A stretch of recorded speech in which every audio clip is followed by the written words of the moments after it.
5 minutes before my former husband's carefully built world began to crumble, he was standing in the pediatric wing of a busy hospital, laughing loudly enough for everyone nearby to hear. With a diaper bag slung over one shoulder, he proudly told anyone willing to listen that leaving me had been the greatest decision of his life. I remember the exact time. 10:17 a.m. The clock above the nurse's station burned that moment into my memory, because that was the instant I saw Ethan Parker again for the first time in almost a year. People love saying that time heals everything. I'm not convinced. Time doesn't erase betrayal. It simply teaches you how to carry it. After 12 months of rebuilding your life, you stop expecting surprises. You stop imagining you'll run into the man who shattered your marriage while you're balancing patient files on your way to a staff meeting. And you definitely don't expect to find him standing beside the woman who used to be your closest friend, holding a baby. For a heartbeat I couldn't move. Not because I still loved him. That chapter had ended long ago. But some scars never completely disappear. They stay quiet until life finds the perfect moment to make them ache again. Outside, the morning was cold and rainy. Gray clouds covered the city, and raindrops tapped steadily against the hospital windows. Maybe it was the weather. Or maybe betrayal simply never becomes ordinary. Dr. Bennett? One of the nurses looked at me with concern. You all right? I forced a calm smile and adjusted the tablet tucked beneath my arm. I'm fine. Just distracted. She nodded and hurried toward another patient. I considered walking past them without saying a word. Unfortunately, Ethan noticed me first. His face lit up instantly. Not with guilt. Not with regret. With satisfaction. The same arrogant smile I'd watched across countless dinner tables during our marriage. Well, well, he called loudly enough for half the waiting room to hear. Look who decided to show up. Several visitors glanced in our direction. Hospitals have an unfortunate talent for making awkward conversations echo. Beside him, Vanessa Brooks looked up from the stroller. Her smile was hesitant. At least one of them still understood what shame looked like. I could have kept walking. Instead I stopped. Years of practicing medicine had taught me something important. Avoiding uncomfortable moments rarely makes them disappear. Hello, Ethan. He grinned. Olivia. The little boy inside the stroller reached toward a stuffed elephant dangling above him. Golden curls. Bright blue eyes. Barely a year old. Vanessa gently adjusted his blanket with movements that felt almost rehearsed, as though she wanted everyone nearby to admire the perfect little family they appeared to be. For several seconds nobody spoke. Then Ethan broke the silence. So, how's life treating you? The words sounded friendly. His voice wasn't. I've been busy. He laughed. Still married to the hospital, I see. I nearly smiled. There it was again. The same criticism he'd repeated throughout our marriage. Too many shifts. Too many emergencies. Too many conferences. Too much dedication to my career. Never mind that he often worked even longer hours than I did. Somehow my ambition had always been the problem. I love what I do, I replied calmly. Oh, I know. A middle-aged couple sitting nearby exchanged uncomfortable glances. Even strangers could tell this conversation wasn't casual. Ethan stepped closer. Some people never change. Vanessa shifted uneasily. Ethan. He ignored her. We're all adults here. I recognized that tone immediately. He wasn't talking to me anymore. He was performing. He had always loved an audience. Then he delivered the sentence he'd clearly been waiting months to say. Leaving you was the smartest choice I ever made. Silence spread across the waiting room. Even the television mounted on the wall suddenly seemed quieter. Vanessa lowered her eyes. I kept my face completely expressionless. Not because his words didn't sting. Because years in medicine teach you emotional discipline. Patients need steady hands. Families need calm voices. Panic helps no one. Eventually, that self-control becomes second nature. But Ethan wasn't finished. He smiled wider. A woman who can't give her husband children isn't much of a wife. There it was. The wound he always knew how to reopen. For nearly 7 years we tried to build a family. Appointments. Specialists. Blood tests. Hope. Disappointment. Silent drives home. Tears no one else ever saw. Back then I believed we were carrying that pain together. I had no idea how alone I truly was. Vanessa tightened her grip on the baby's bottle. Ethan, stop. He barely acknowledged her. Instead, he nodded proudly toward the stroller. Life worked out for me. His grin grew even broader. I have a beautiful little boy with your former best friend. The words hung in the air. Cruel. Calculated. Designed to hurt. Oddly enough, they didn't. Not the way he'd hoped. Instead of heartbreak, I felt something far heavier. Exhaustion. Perhaps I'd already mourned the marriage long ago. Perhaps betrayal loses its power after enough time. Or perhaps, I already sensed that not everything in Ethan's picture-perfect life was as perfect as he wanted everyone to believe. I looked down at the child. None of this belonged to him. He was innocent. Then I looked at Vanessa. She refused to meet my eyes. That caught my attention. People who truly believe they've done nothing wrong usually don't struggle with eye contact. Finally, I looked back at Ethan. He waited impatiently for tears, anger, anything that would prove he still mattered. And said, I smiled. Only slightly. Nothing dramatic. Interesting, I said quietly. His confidence faltered. Just for an instant. Most people would have missed it.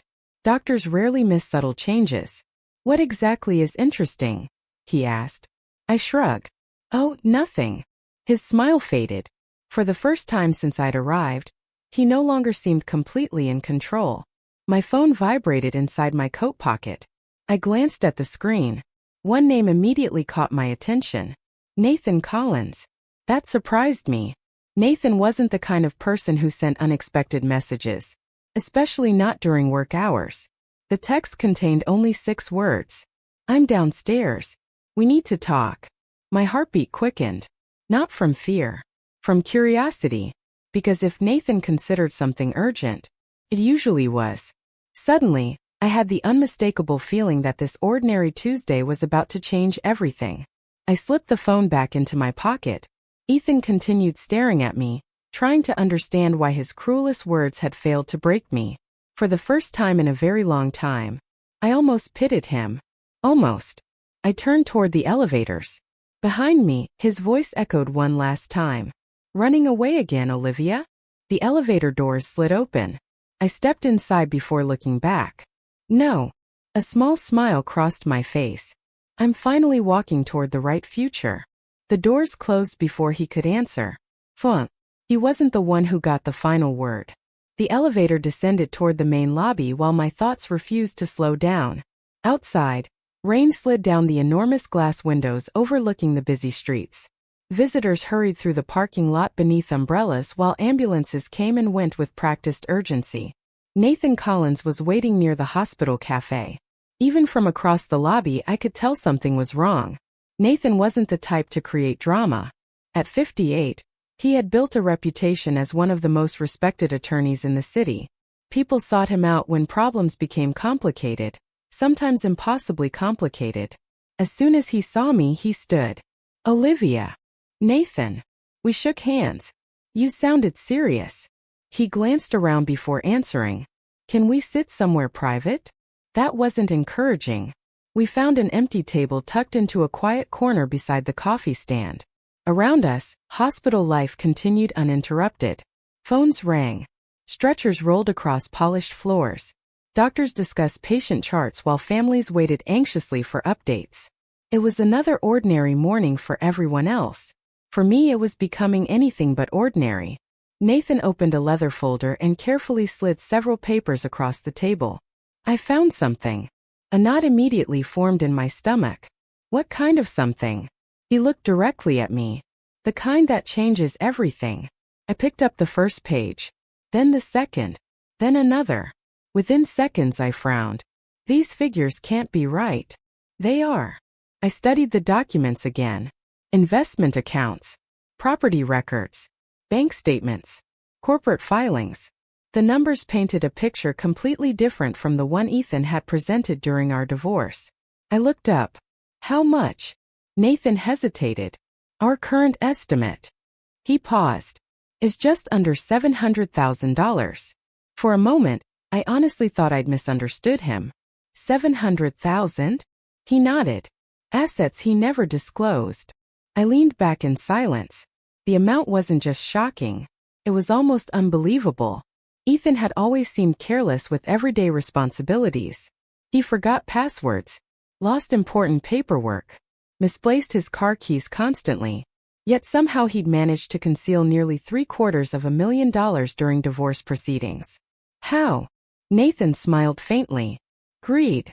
I raised an eyebrow. Most fraud investigations begin the same way, he continued. Someone wants more. He pointed to another document. About 6 months ago, Ethan applied for financing to purchase a commercial medical building. That sounded exactly like him. He loved appearances. Successful people invested in commercial property. Successful people projected wealth. Successful people looked impressive. Problem: paperwork doesn't care about appearances. When he applied, Nathan explained, he disclosed assets he never reported in family court. Everything suddenly clicked. The same financial records that helped him qualify for a larger loan had exposed years of deception.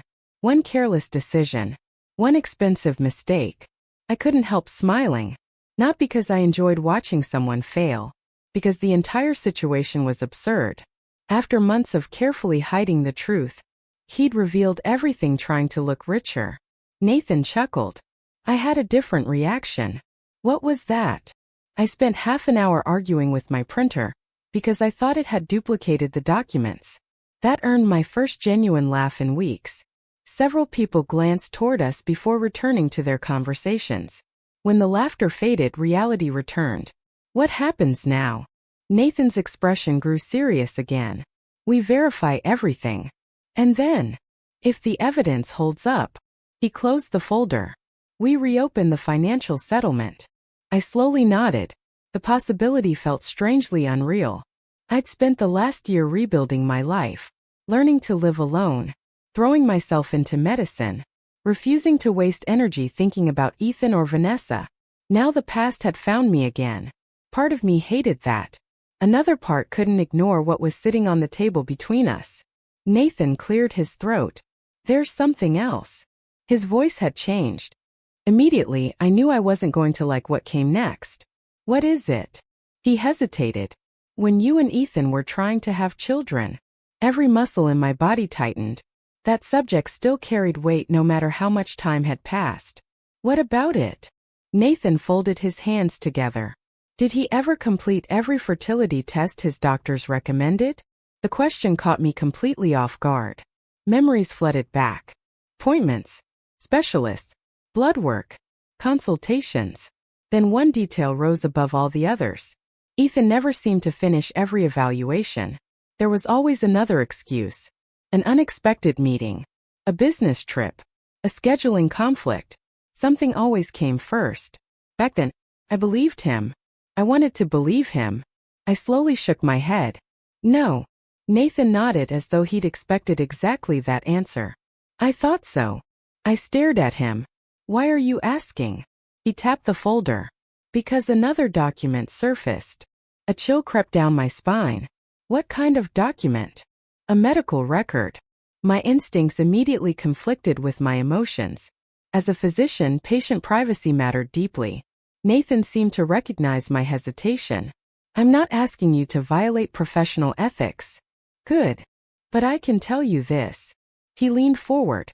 The report strongly suggests Ethan knew something years ago. He paused. Something he never told you. The world around me seemed unusually quiet. Coffee machines hissed. Phones rang. People walked past our table. Yet everything felt distant. My thoughts raced through years of memories. Arguments. Accusations. Late-night conversations. The countless moments when Ethan insisted the problem had to be mine.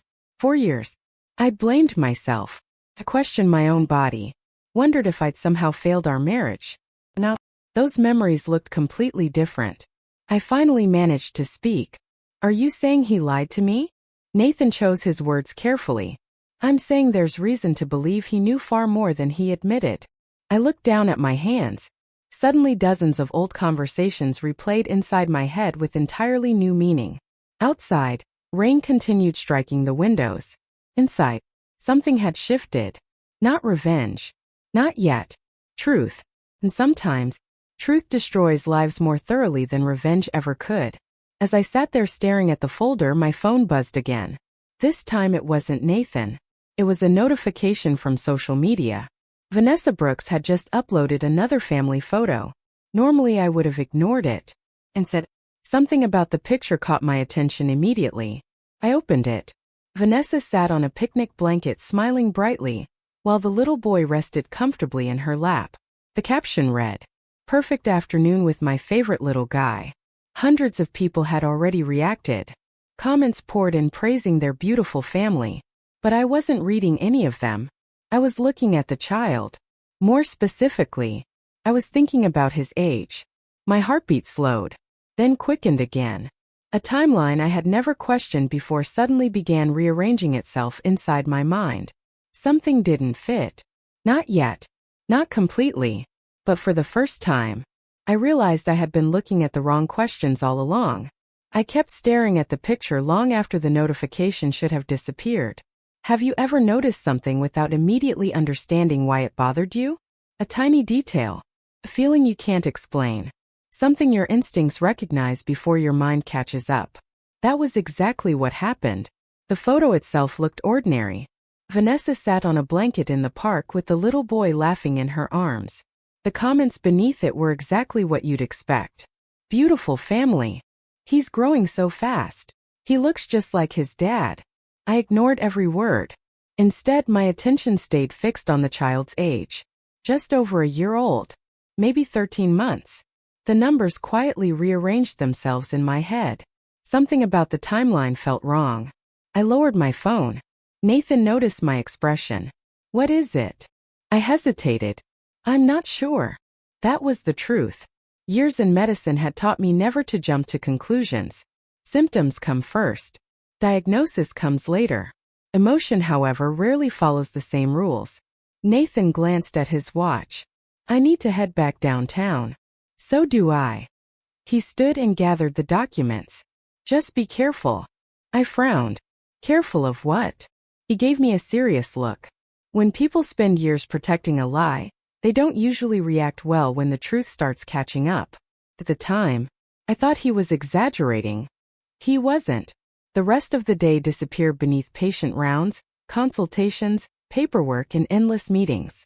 By the time I finally left the hospital, evening traffic had filled every major road. The rain had stopped.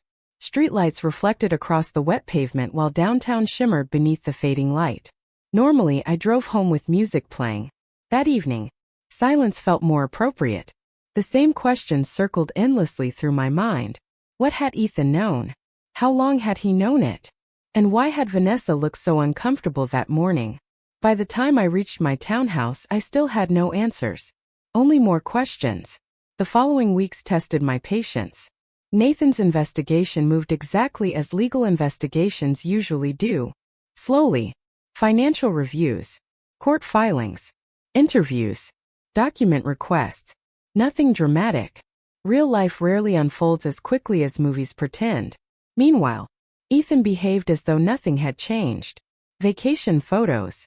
Birthday celebrations. Family outings. Smiling selfies.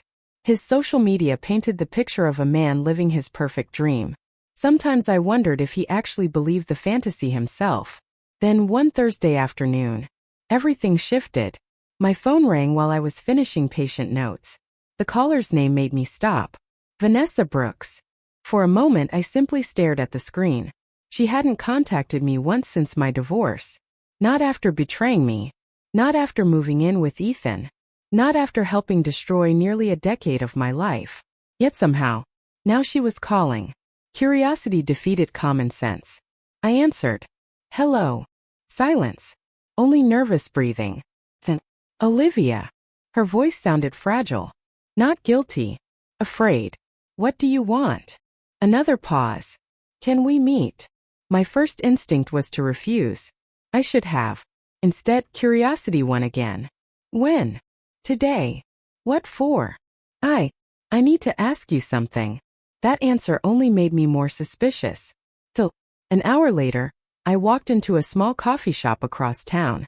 Vanessa was already waiting. One glance told me everything. She looked exhausted. Not physically. Emotionally. As a physician, I'd seen that expression countless times. People carrying burdens too heavy to hide anymore. She stood awkwardly. Thanks for coming. I sat without smiling. You wanted to talk. She nodded but couldn't seem to begin. Finally she asked, have you heard anything about Ethan? There it was. Not an apology. Not remorse. Concern. Real concern. What kind of thing? She wrapped both hands around her coffee cup. He's been different. I waited. He keeps stepping outside whenever his phone rings. I said nothing. He gets angry if I ask who he's talking to. Still nothing. Then she lowered her voice. I found something. Immediately my attention sharpened. What? She swallowed hard. Some paperwork. What kind? She hesitated. I think. She looked around before continuing. Medical paperwork. A cold feeling settled in my chest. Nathan's warning echoed in my mind. What did it say? She quickly shook her head. I don't know. I studied her face carefully. This time, she wasn't lying. I only saw a few pages. She rubbed her forehead. But when Ethan realized I'd found them, her voice trembled. I've never seen him panic like that. Neither of us spoke for several seconds. Finally, she looked directly at me. Olivia. Yes. Her eyes searched mine. Did he ever lie to you? For one unbelievable moment, I almost laughed. Not because it was funny, because life sometimes creates situations too ironic to believe. The woman who had helped destroy my marriage was now asking whether the man she'd chosen could be trusted. Life has an extraordinary sense of humor. I slowly stood. That's something you're going to have to figure out yourself. Disappointment crossed her face. Maybe even regret. But I wasn't responsible for comforting her anymore. That part of my life had ended long ago. As I reached the door, she called after me. Olivia. I stopped without turning around. I think something's terribly wrong. I remained silent for a long moment. Then I nodded once. So do I. 3 days later, Nathan called. And everything I thought I understood changed completely. Not because my suspicions were confirmed, because they were shattered. The truth turned out to be stranger than anything I could have imagined. 5 minutes after that phone call, a familiar baby bottle slipped from someone's hands and crashed onto the polished floor of Riverside Medical Center. 3 days after meeting Vanessa, I was reviewing patient reports when my office phone rang. The moment I heard Nathan's voice, I knew this wasn't another routine update. Olivia. His tone was unusually serious. You need to sit down. I leaned farther back in my chair. I already am. Good. A brief silence followed. Then he spoke. We've completed the financial investigation. I nodded slowly. And we confirmed everything. I closed my eyes for a moment. Even though I'd expected it, hearing the confirmation felt different. Permanent. Real. There has to be more. There is. I heard papers moving. Are you alone? Yes. Good. Another pause. The medical records became connected to another legal matter. Immediately my pulse quickened. What kind of legal matter? Nathan answered quietly. A paternity dispute. For several seconds, I honestly couldn't process the words. A what? A paternity dispute. I stood and walked toward the office window overlooking the employee parking lot. The sun had finally returned. Cars rolled through the entrance. Nurses crossed the sidewalks carrying lunch bags. Everything looked perfectly normal. Inside my office, nothing felt normal anymore. Nathan. My voice barely rose above a whisper. What exactly are you telling me? He didn't hesitate this time. The child. I felt my heart pounding. Isn't Ethan's biological son. The room became impossibly quiet. I couldn't speak. Couldn't even think. All this time, I'd assumed Ethan had finally gotten everything he'd wanted. The family. The child.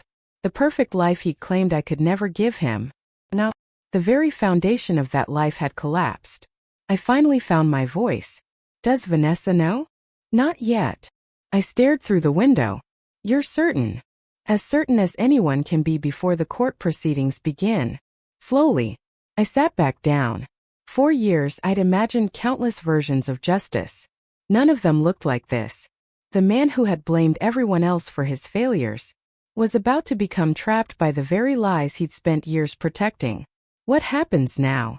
Nathan exhaled. Now. He paused. Everything becomes public. And he was right. Within 2 weeks, the truth would begin tearing Ethan Parker's carefully constructed life apart piece by piece.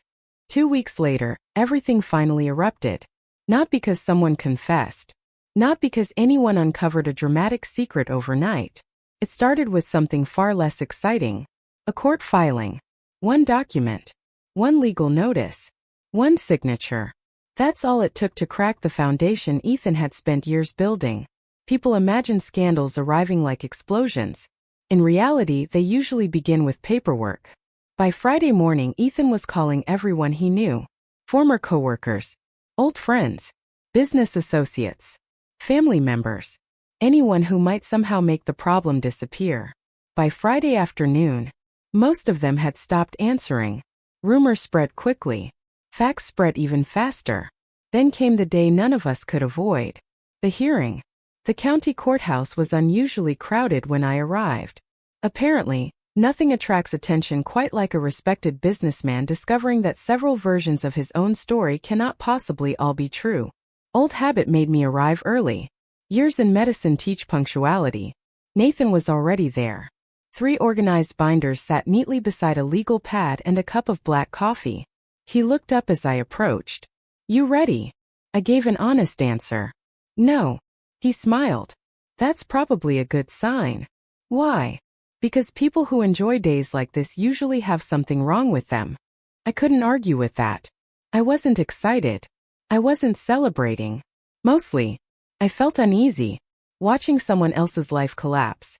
Even someone who had hurt you deeply wasn't nearly as satisfying as people imagine.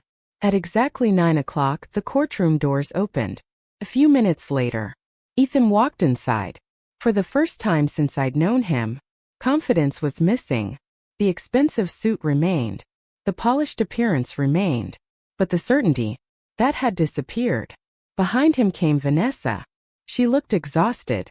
Dark circles rested beneath her eyes, and she carried herself like someone who hadn't slept in days. For a brief moment, I almost felt sorry for both of them. Almost. The judge wasted little time. Procedural matters came first. Then testimony. Then evidence. Months of investigation unfolded over the course of several hours. One document after another dismantled the version of reality Ethan had presented for years. The financial records came first. Hidden investment accounts. Undisclosed properties. Transfers between personal and business accounts. Bank statements that should have been disclosed during our divorce. Each new exhibit weakened his position. Each explanation sounded less believable than the last. The courtroom remained unusually quiet. Then, Nathan introduced the medical evidence. Everything changed. The silence became absolute. Even the attorneys stopped shuffling paperwork. The report showed that years earlier, while we were still married, Ethan had undergone fertility testing. Not partial testing, complete testing. And the results had revealed severe reproductive issues. Issues he never shared with me. Issues he deliberately concealed. And said, he allowed me to believe I was responsible. He let me endure years of guilt. Years of self-doubt. Years of wondering why my body had failed us. My hands rested quietly in my lap. Outwardly I remained calm. Inside, something finally broke free. I remembered every appointment, every negative pregnancy test, every drive home where neither of us spoke, every night I cried after he fell asleep. All that time, I blamed myself. Now strangers sitting inside a courtroom learned the truth in less than 10 minutes. I wasn't angry anymore. I wasn't even shocked. Mostly, I felt relieved. Relieved that reality finally existed outside my own memories. Relieved that I no longer carried the burden alone. But the hearing wasn't finished. Not even close. Nathan requested permission to introduce another report. The judge nodded. The courtroom grew quiet once again. A certified laboratory had completed genetic testing as part of a separate legal investigation. The conclusion was clear. There was no ambiguity, no confusing medical terminology, no alternative interpretation. The little boy was not Ethan's biological son. For several seconds, nobody moved. Then whispers swept through the courtroom like a wave. I turned toward Vanessa. Tears streamed silently down her face. The expression she wore wasn't guilt. It was shock. Real shock. In that moment, I believed she truly hadn't known. Ethan remained perfectly still. His face had gone completely pale. He stared ahead without speaking. For years, he'd controlled every conversation, every argument, every version of the story. Now, facts had taken control instead. And facts don't negotiate. When the proceedings finally concluded, the judge summarized the court's findings. The financial misconduct would move forward. Previously hidden assets would be reconsidered. Additional penalties were under review. Future hearings would determine the final financial consequences. It wasn't revenge. It was accountability. The distinction mattered more than I expected. As everyone slowly filed toward the exits, I noticed something strange. Many of the people who had once surrounded Ethan avoided him completely. Some walked past without making eye contact. Others quietly disappeared into the hallway. The audience he always performed for was gone. Outside the courthouse, reporters waited near the entrance. Camera crews stood behind temporary barriers while photographers searched for reactions. Nathan leaned toward me. "You don't have to speak." I wasn't planning to. He nodded approvingly. "Good." We exited through a side entrance instead. The afternoon air felt cool against my face. For the first time in years, I took a deep breath that didn't feel heavy. Not because justice had erased the past. Nothing could do that. But because the truth no longer belonged only to me. It finally existed where everyone could see it. As Nathan unlocked his car, my phone vibrated. A message from an unknown number. I opened it cautiously. There were only 4 words. "Can we please talk?" No signature. No explanation. I already knew who had sent it. Vanessa. I stared at the message for several seconds before locking my phone again. Nathan noticed. "You don't have to answer today." "I know." "Or tomorrow." I slipped the phone into my pocket. "I know." Some conversations couldn't repair what had already been broken. Others were necessary simply because the truth deserved to be heard. I wasn't sure yet which kind this would become. But one thing had finally become clear. The hardest chapter of my life was ending. What came next would be entirely my choice. 6 months passed. By the time autumn arrived, life had become surprisingly quiet. One Saturday evening, I sat on the patio behind my townhouse with a mug of coffee warming my hands as the setting sun painted the sky in shades of gold and orange. My phone buzzed. Expecting another hospital notification, I glanced at the screen. Instead, it was a message from Dr. Mia Sanders, one of the younger physicians I'd mentored during her residency. "Thank you for believing in me when I doubted myself. I couldn't have made it through without your guidance." A smile spread across my face. Of every message I'd received that year, that one meant the most. Not the legal updates. Not the endless gossip. Not the people who suddenly wanted details about Ethan's downfall. The messages that mattered came from people whose lives were moving forward. As mine finally was too. The months after the court hearing had been filled with work rather than worry. In early summer, I accepted an offer to become Chief Medical Officer for a rapidly expanding healthcare network serving several communities across the region. The position demanded longer hours, more responsibility, far too many meetings. But every challenge reminded me that I was building something meaningful. For the first time in years, my energy was focused entirely on my future instead of recovering from my past. Each morning I walked into the hospital without carrying resentment through the front doors. That freedom was worth more than any courtroom victory. Ethan's situation followed a very different path. The financial investigation continued uncovering inconsistencies. Additional records surfaced. New audits revealed transactions that raised even more questions. The legal system handled everything from there. Eventually, I stopped following the updates. Not because I wished him well. Not because I wished him harm. Because his choices no longer belonged in my life. That realization became one of the greatest lessons I'd ever learned. You can't spend your future carrying someone else's consequences. Eventually, you have to set them down. Late one afternoon, another unexpected message appeared on my phone. Vanessa. This time I answered. We agreed to meet at a quiet cafe on the outskirts of town. When I arrived, she was already waiting near the window. She looked healthier than the last time we'd met. Still tired. Still carrying regret. But stronger. We spoke politely at first. The weather. Work. Ordinary things. Neither of us rushed toward the painful subjects waiting between us. Finally, she took a slow breath. I'm sorry. The words came quietly. Without drama. Without excuses. I know saying that doesn't erase anything. No, I replied honestly. It doesn't. She nodded. I believed things that weren't true. For the first time that afternoon, she met my eyes. I let someone else's lies become my reality. There was no self-pity in her voice. Only regret. Real regret. As I studied her expression, I realized something important. We hadn't survived the same experience. But we had survived the same deception. That didn't make us friends again. Some bridges aren't rebuilt.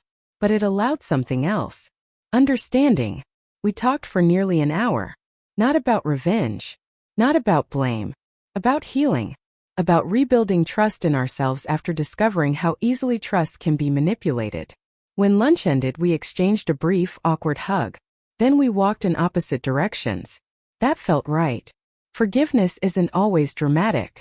Sometimes it simply means refusing to let yesterday continue renting space inside your mind. That was enough for me.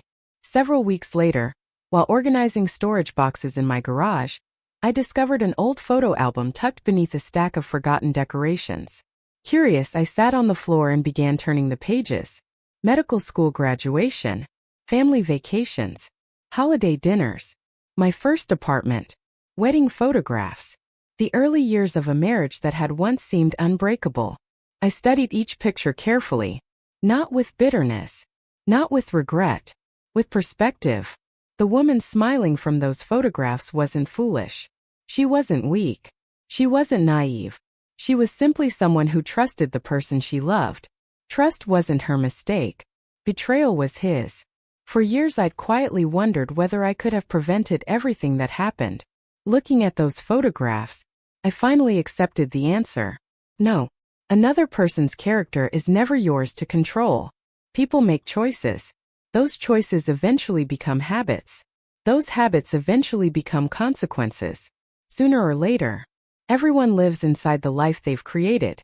As evening settled over the neighborhood, I carried the photo album back inside and placed it on a bookshelf. Not hidden away. Not displayed proudly. Simply where it belonged. Part of my story. Not the definition of it. Life was still imperfect. Some days remained exhausting. The hospital could be overwhelming. Unexpected memories still appeared from time to time. But they no longer dictated the direction of my life. That was the real victory.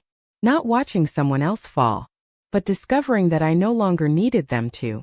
If this journey proves anything, it's that truth doesn't always move quickly.